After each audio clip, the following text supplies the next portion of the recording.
북한 당국이 가장 두려워하는 일이 일어났습니다. 2017년 말레이시아 공항에서 독살당한 김정남의 아들, 저 김한솔이 7년간의 침묵을 깨고 다시 세상 앞에 섰습니다. 저는 망명에 성공한 뒤 북한 독재 체제를 정면으로 비판하는 영상 메시지를 국제사회에 공개했습니다. 과연 저는 왜 7년간 침묵했고 이제 무엇을 하려는 걸까요? 그리고 저를 도운 국제 조직의 정체는 무엇일까요? 지금부터 그 이야기를 들려드리겠습니다. 이 영상이 도움이 되셨다면 구독과 좋아요 부탁드립니다. 여러분의 관심이 더 많은 탈북민들의 진실된 이야기를 전할 수 있는 힘이 됩니다. 그 모든 것은 이렇게 시작되었습니다. 저는 1997년 평양에서 태어났습니다. 여러분도 아시다시피 저는 김씨 가문의 일원이었습니다. 할아버지는 김정일, 증조할아버지는 김일성이었죠. 하지만 제 어린 시절은 여러분이 상상하시는 것과는 조금 달랐습니다. 저희 아버지 김정남은 권력을 원하지 않으셨어요. 오히려 그것을 피하려고 애쓰셨죠. 제가 어렸을 때 아버지가 자주 하시던 말씀이 있습니다. 한솔아, 우리는 그냥 평범하게 살자. 권력은 독이란다. 그 말씀의 의미를 당시엔 몰랐습니다. 그저 다정한 아버지, 가족을 사랑하는 평범한 아버지로만 보였거든요. 평양에서의 생활은 겉으로는 화려해 보였습니다. 큰 집, 좋은 차, 특별한 학교. 하지만 아버지는 늘 조심스러워 하셨어요. 마치 우리 어르신들이 일제시대 때 일본인들 눈치를 보며 살았던 것처럼 아버지도 평양의 누군가를 항상 경계하셨습니다. 지금 생각해보면 그게 바로 작은 삼촌, 김정은이었던 거죠. 어린 시절, 명절이면 가족들이 모였습니다. 우리나라 명절 때 온 가족이 모여 떡국 먹고 세배하는 것처럼요. 하지만 그 자리는 따뜻한 가족 모임이 아니었습니다.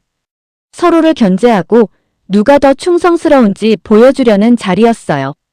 웃으면서도 눈빛은 차가웠습니다. 제가 7살 때였나요? 그런 자리에서 아버지가 제 손을 꼭 잡으셨던 기억이 납니다. 손바닥에 땀이 배어 있었어요. 아버지는 자주 해외로 나가셨습니다. 1999년에는 일본 도쿄 디즈니랜드에도 가셨죠. 그게 언론에 알려지면서 큰 문제가 됐습니다. 북한에서는 그 일로 아버지를 후계자 후보에서 완전히 제외했다고 하더군요. 당시 저는 너무 어려서 무슨 일인지 몰랐습니다. 그저 아버지가 왜 자꾸 집을 비우시는지, 왜 우리 가족은 평양이 아닌 마카오에서 살게 됐는지 이해할 수 없었죠. 그렇게 우리 가족은 점점 평양에서 멀어졌습니다. 마카오, 베이징을 오가며 살았어요. 아버지는 그게 더 안전하다고 하셨습니다. 여기선 내가 그냥 평범한 아이로 자랄 수 있단다. 아버지의 목소리에는 안도감과 동시에 슬픔이 섞여 있었습니다. 당시 저는 이 모든 게 당연한 줄 알았습니다. 김씨 가문에 태어났으니 이렇게 사는 게 정상이라고 생각했죠.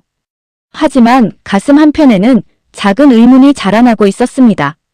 왜 우리는 평양의 다른 가족들처럼 살 수 없는 걸까요? 왜 아버지는 늘 조심스러워 하시는 걸까요? 그 의문에 대한 답을 알게 되기까지 그리 오래 걸리지 않았습니다. 2017년 2월 13일. 저는 그날을 평생 잊지 못할 겁니다.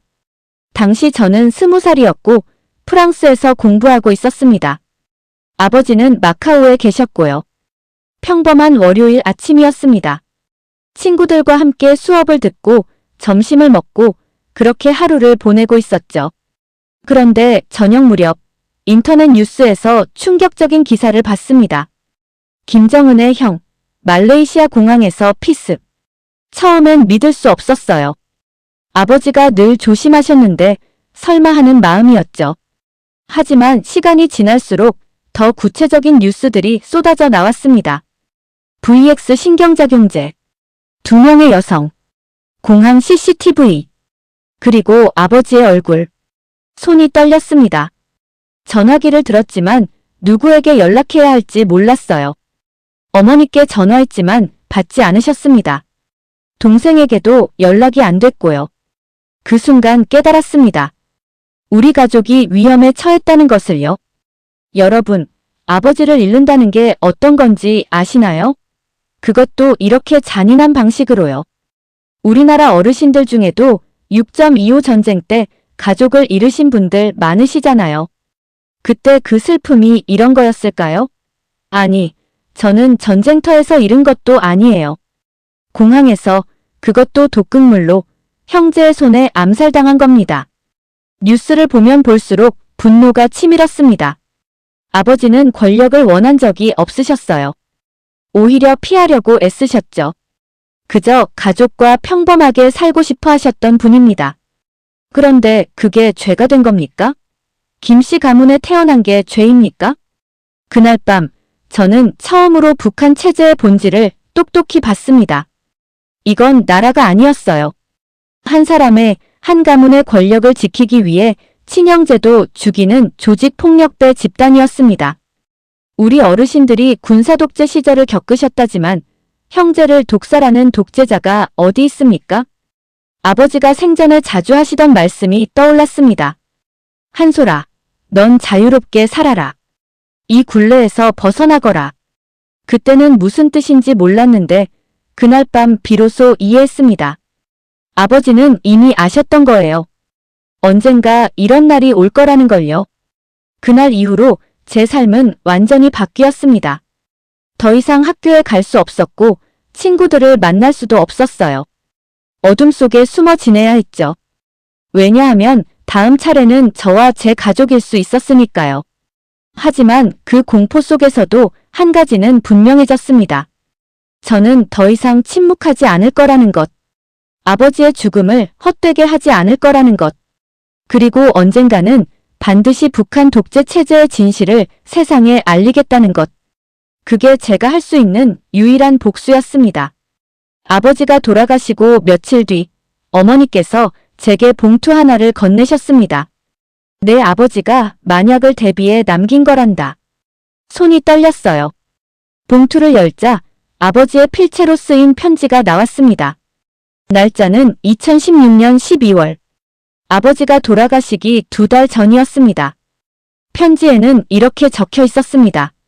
한솔아, 이 편지를 읽고 있다면 아버지는 이미 이 세상 사람이 아닐 게다. 놀라지 마라. 아버지는 이미 알고 있었단다. 언젠가 이런 날이 올 거라는 것을요. 여러분, 자식을 키우신 부모님들은 아실 겁니다. 자식 걱정에 잠 못 이루는 그 마음 말이에요. 아버지도 그러셨던 거예요. 편지에는 저와 동생, 어머니 걱정만 가득했습니다. 당신 자신에 대한 이야기는 단 한 줄도 없었어요. 사람들은 내가 권력을 원했다고 말하더구나. 하지만 아버지가 진짜 원했던 건 단 하나였단다. 너희들이 이 굴레에서 벗어나 자유롭게 사는 것. 그게 전부였어. 편지를 읽으면서 눈물이 멈추지 않았습니다. 아버지는 일찍이 깨달으셨던 거예요. 북한이라는 나라가, 김씨 왕조가 얼마나 잔인한 곳인지를요. 그래서 일부러 후계자 경쟁에서 물러나셨고 해외로 나오셨던 겁니다. 그게 가족을 지키는 유일한 방법이라고 생각하셨던 거죠.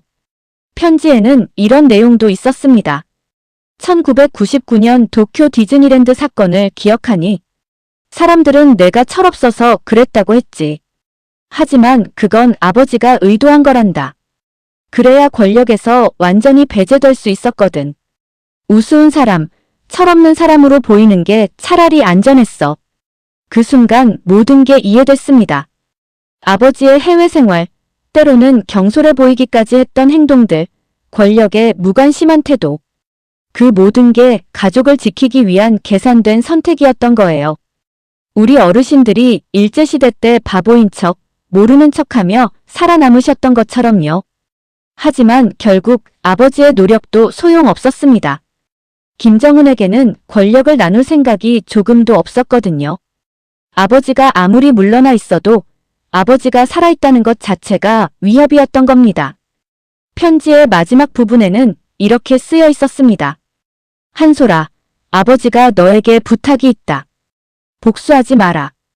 분노로 사는 인생은 너무 힘들단다. 대신 자유롭게 살아라. 내가 원하는 것을 하고 내가 사랑하는 사람들과 함께 하렴. 그게 아버지가 바라는 전부란다. 그리고 정말 만약에 내가 무언가를 하고 싶다면 폭력이 아닌 진실로 하렴. 총이 아니라 말로, 증오가 아니라 사랑으로 세상을 바꾸렴. 편지를 다 읽고 한참을 울었습니다. 아버지는 마지막까지도 저를 걱정하셨던 거예요. 당신의 죽음보다 제 미래를, 제 안전을 더 걱정하셨던 겁니다. 그날 저는 결심했습니다. 아버지의 뜻대로 살겠다고요. 하지만 동시에 또 다른 결심도 했습니다. 아버지가 말씀하신 그 방법으로, 진실과 사랑으로 북한 독재 체제의 실상을 세상에 알리겠다고요. 그게 제가 아버지께 드릴 수 있는 진짜 효도였습니다. 아버지가 돌아가시고 사흘째 되던 날 밤, 누군가 제 숙소 문을 두드렸습니다. 밤 11시가 넘은 시각이었어요. 심장이 쿵쾅거렸습니다. 드디어 나를 찾아온 건가? 그런 생각이 들었죠. 하지만 문 밖에 선 사람은 예상과 달랐습니다. 김한솔 씨, 저희는 당신을 도우러 왔습니다. 시간이 없어요. 지금 당장 따라오셔야 합니다. 낯선 남자의 목소리였어요. 믿을 수 있을까요? 아니면 이것도 북한의 함정일까요? 여러분, 급하게 결정을 내려야 할 때가 있으시잖아요. 우리 어르신들도 6.25 때 피난 가실지 말지 하룻밤 사이에 결정하셨다고 들었습니다. 저도 그랬어요. 믿거나 아니면 여기 남아서 죽거나 둘 중 하나였습니다. 어머니와 동생은요? 제가 물었습니다. 이미 안전한 곳으로 옮겼습니다. 당신만 남았어요. 그 말을 듣고 결심했습니다. 가방도 챙기지 않고 그냥 따라 나섰어요. 가진 거라곤 아버지의 편지와 여권뿐이었습니다. 차에 타자마자 눈을 가리개로 가렸습니다. 어디로 가는지 알 수 없었어요. 1시간쯤 달렸을까요? 차가 멈췄습니다. 눈가리개를 풀자 작은 비행기가 보였어요. 개인 전용기였습니다. 빨리 타세요. 북한 정보원들이 이미 움직이고 있습니다. 급하게 비행기에 올랐습니다. 이륙하는 순간까지도 믿기지 않았어요. 이게 꿈인가 현실인가? 비행기 안에서 그들이 신분을 밝혔습니다. 저희는 천리마 민방위라는 단체입니다. 북한 망명자들을 돕는 국제인권 조직이죠. 당신 아버지께서 생전에 우리와 연락하고 계셨습니다. 만약의 사태에 대비해서요. 아버지가 미리 준비하신 거였어요. 당신이 돌아가시면 우리 가족이 위험하다는 걸 아셨던 겁니다. 그래서 이 사람들과 약속을 해두셨던 거죠. 또다시 눈물이 났습니다. 마지막 순간까지도 저희를 지키려 하셨던 아버지. 비행기는 계속 날아갔습니다. 어디로 가는지는 말해주지 않았어요. 당신의 안전을 위해서입니다. 알면 안 됩니다. 창밖을 보며 생각했습니다. 이제 내 인생은 완전히 바뀌는구나. 다시는 평범한 삶으로 돌아갈 수 없겠구나. 10시간쯤 비행했을까요? 비행기가 착륙했습니다. 내리니 추운 곳이었어요. 유럽 어딘가인 것 같았습니다. 차를 타고 또 이동했어요. 시골의 조용한 집이었습니다. 당분간 여기서 지내셔야 합니다. 밖에 나가시면 안 됩니다. 북한 정보원들이 전 세계에서 당신을 찾고 있어요. 그렇게 저의 망명 생활이 시작됐습니다. 어머니와 동생도 이틀 후에 합류했습니다. 셋이 껴안고 한참을 울었어요. 살았다는 안도감, 하지만 동시에 이제 영영 고향에 돌아갈 수 없다는 슬픔. 우리 어르신들 중에 이산 가족 되신 분들 계시잖아요. 그분들 마음이 조금은 이해가 됐습니다. 안전하긴 했지만 자유롭지는 않았어요. 감옥은 아니지만 나갈 수도 없는 곳. 그게 바로 망명자의 삶이었습니다. 하지만 살아있다는 것, 그것만으로도 감사했습니다. 이제 할 일은 분명했습니다. 아버지의 뜻을 이루는 것, 진실로 세상과 싸우는 것. 망명 생활이 시작되고 한 달쯤 지났을까요? 저는 비로소 인터넷을 자유롭게 사용할 수 있게 됐습니다. 이제 당신의 존재를 모르는 사람이 없을 겁니다. 조심하셔야 해요. 보호자들이 말했습니다. 그날 밤 처음으로 북한에 대한 진실을 찾아봤습니다. 제가 알던 북한과 세상이 아는 북한은 완전히 달랐어요. 공개 처형 영상, 정치범 수용소 증언, 탈북자들의 이야기. 보면 볼수록 충격이었습니다. 제가 평양에서 살 때는 몰랐어요. 아니, 보지 못했던 겁니다. 김씨 가문이라는 울타리 안에서는 북한 주민들의 진짜 삶이 보이지 않았던 거죠. 장마당에서 굶어 죽는 아이들, 중국으로 팔려가는 여성들, 정치범 수용소에서 평생을 보내는 사람들. 이 모든 게 저와 같은 하늘 아래서 일어나고 있었던 겁니다. 여러분, 우리 어르신들도 일제시대 때 총독부 사람들은 잘 먹고 잘 살았지만 일반 백성들은 굶주렸던 거 기억하시잖아요. 북한이 딱 그랬어요. 평양의 특권층과 지방 주민들의 삶이 완전히 달랐던 겁니다. 더 충격적이었던 건 세계의 반응이었습니다. 아버지의 암살 사건이 뉴스에 나왔을 때는 전 세계가 떠들썩했어요. 하지만 일주일, 한 달이 지나자 사람들은 잊어갔습니다. 북한 주민들의 고통에 대해서는 더욱 무관심했고요. 북한 문제는 복잡해. 건드리면 전쟁 날 수도 있어. 우리가 뭘 할 수 있겠어. 사람들은 이렇게 말했습니다. 저는 이해할 수 없었어요. 사람이 죽어가고 있는데 어떻게 외면할 수 있을까요? 망명자 보호시설에서 다른 탈북자들을 만났습니다. 함경북도에서 온 할머니 한 분이 계셨어요.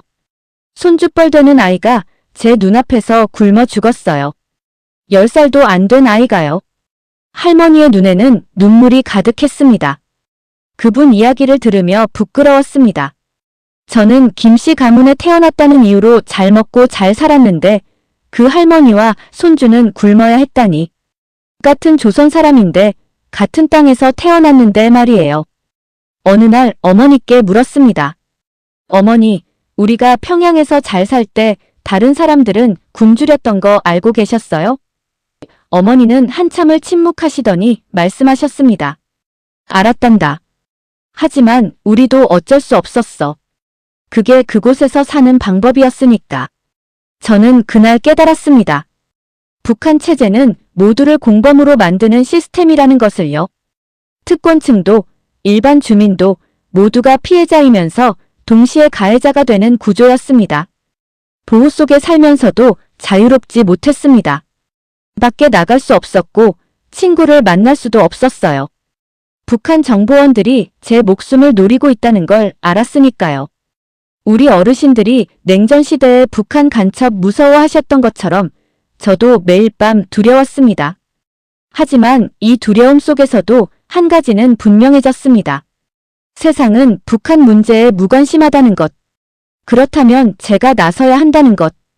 김씨 가문의 일원이었던 제가 직접 나서서 진실을 말해야 한다는 것.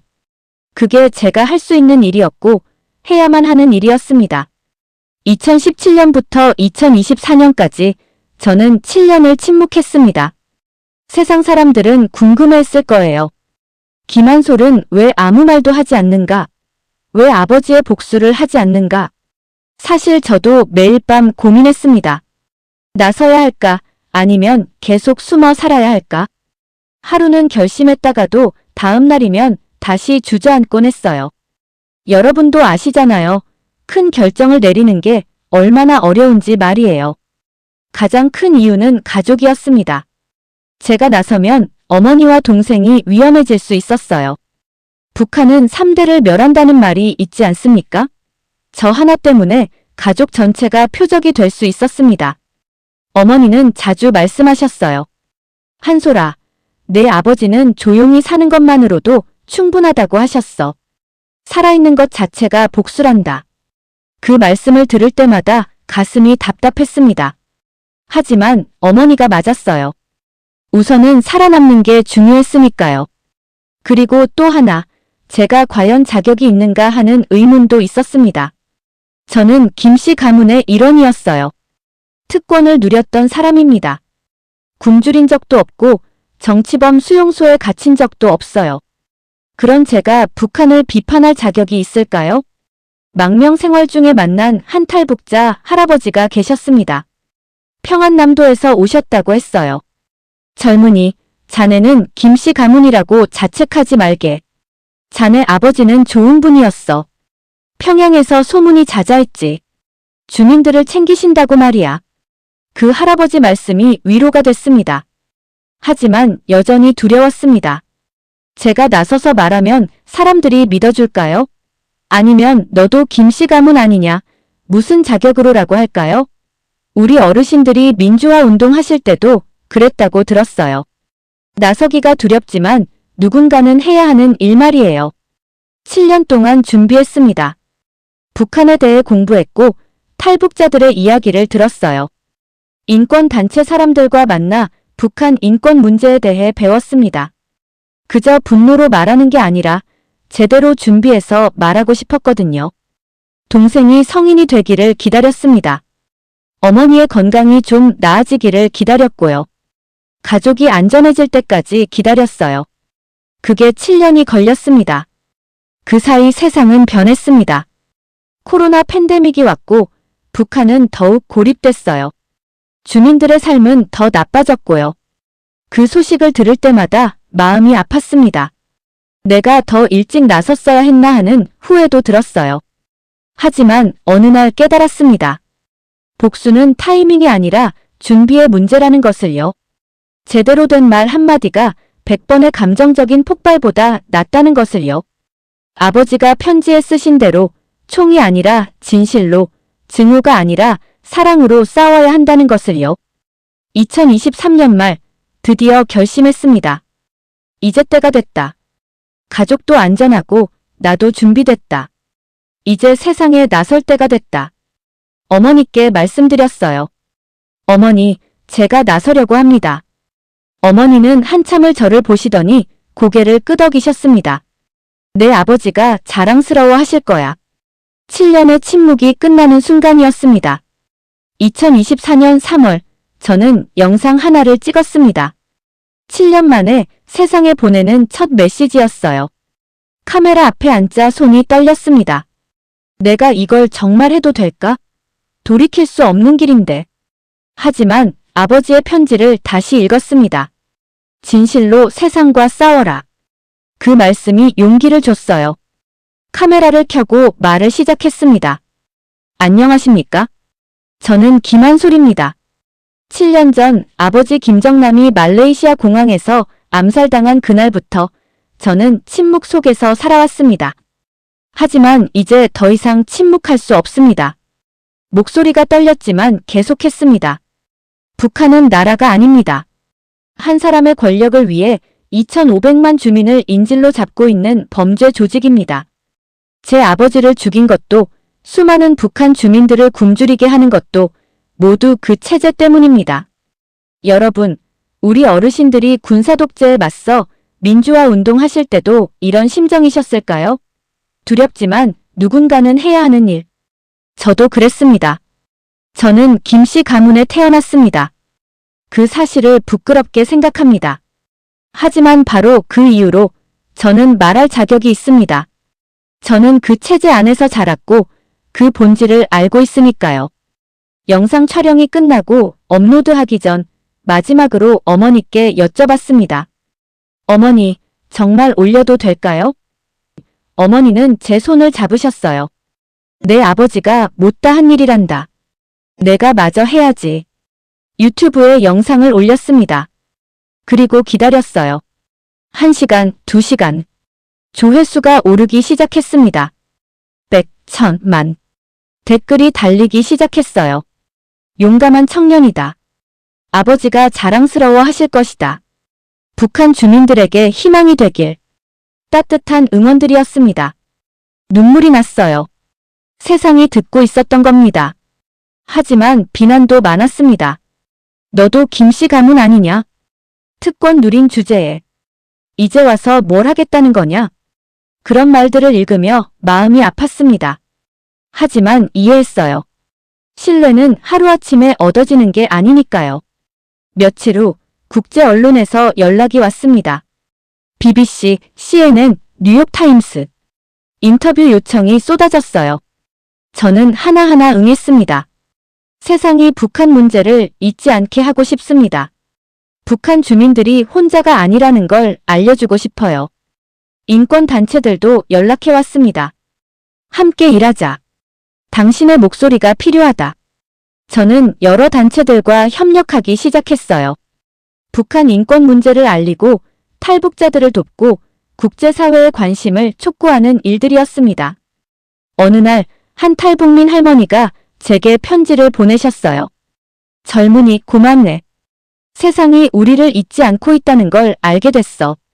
그게 얼마나 큰 위로인지 모를 거야. 그 편지를 읽으며 확신했습니다. 제가 제대로 가고 있다고. 물론 두려움도 여전했습니다. 북한이 저를 노리고 있다는 정보도 들렸어요.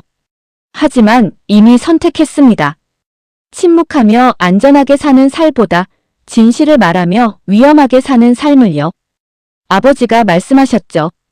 총이 아니라 진실로 싸워라. 저는 그렇게 하고 있었습니다. 무기가 아니라 말로, 증오가 아니라 희망으로 북한 독재 체제와 싸우고 있었습니다. 이제 돌아갈 수 없었습니다. 앞으로 나아갈 뿐이었습니다. 지금 저는 유럽 어딘가에서 살고 있습니다. 정확한 위치는 말씀드릴 수 없어요. 안전 때문입니다.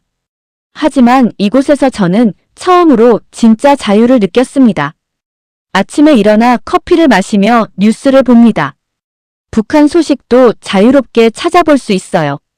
누가 감시하지 않고 누구에게 보고할 필요도 없습니다. 이게 바로 자유구나 싶었습니다. 우리 어르신들이 민주화를 이뤄내고 처음 느꼈던 그 자유 말이에요. 슈퍼마켓에 갑니다. 물건이 가득합니다. 원하는 걸 사면 돼요. 배급표도 필요 없고 줄 서서 기다릴 필요도 없습니다. 북한에서는 김씨 가문이어도 자유롭게 물건을 살 수 없었는데 여기서는 평범한 사람도 그게 가능합니다. 인터넷에 글을 씁니다. 북한 체제를 비판하는 글이에요. 누가 잡아가지 않습니다. 오히려 사람들이 공감하고 응원합니다. 이게 바로 표현의 자유구나 실감했습니다. 하지만 동시에 슬프기도 합니다.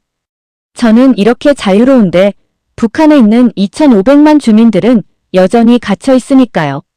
제가 누리는 이 자유를 그들도 누릴 자격이 있는데 말이에요. 요즘 저는 여러 가지 일을 하고 있습니다. 북한 인권단체들과 협력하고 국제회의에서 연설하고 탈북민들을 돕는 일에 참여합니다. 제 목소리가 작을지라도 계속 말하려고 해요. 며칠 전 한 탈북 청년을 만났습니다. 20살, 저와 같은 나이였어요. 형님, 북한에서 형님 이야기가 몰래 돌아다닙니다. USB에 담아서요. 젊은이들이 희망을 갖습니다. 김씨 가문도 우리 편이 있구나 하고요. 그 말을 듣고 울컥했습니다. 제 목표는 분명합니다. 총이 아니라 진실로 북한 체제를 무너뜨리는 것입니다.